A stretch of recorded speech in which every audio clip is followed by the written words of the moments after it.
మా సమాజంలో ఉన్న అన్నదమ్ములు అక్కచెల్లెలు పెద్దవాళ్ళకి అభివందనాలు చేస్తూ మేరా సోచ్ మేరా అనుభవం మేరా సోచ్ అని ఛానల్లో మళ్ళా ఒక మాట వస్తున్నాను.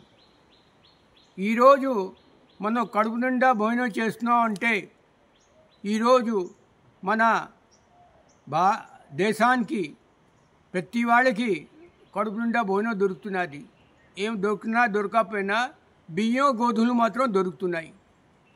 దీనికి కారణం ఏంటంటే ఒక పెద్ద మహానుభావులు ప్రైమ్ మినిస్టర్ శ్రీ లాల్ బహదూర్ శాస్త్రి గారు ఉండేవాళ్ళు. 1964లో మన దేశంలో అప్పుడు చాలా కష్టంగా ఉండేది గోధుమలు బియ్యం గురించి. అమెరికా ఏమిటంటే అమెరికా అప్పుడు సూపర్ పవర్గా ఉండేది.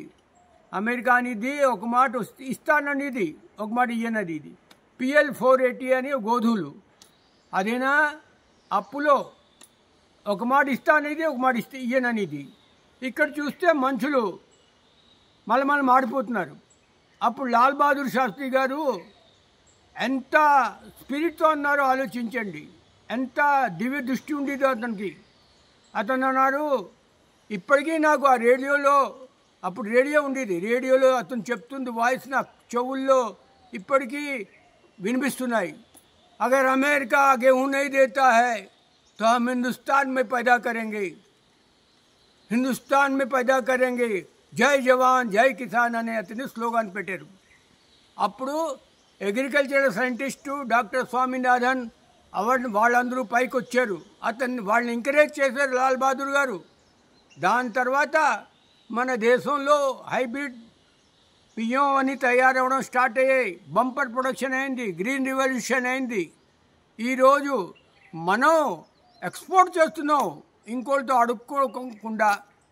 అంచేత మన దేశం, మన అన్నపూర్ణ ఎప్పుడూ ఎవరితో అడగదు, మనం ఇంకోటికి ఇస్తాం. అన్నపూర్ణ మన దేశం పేరు.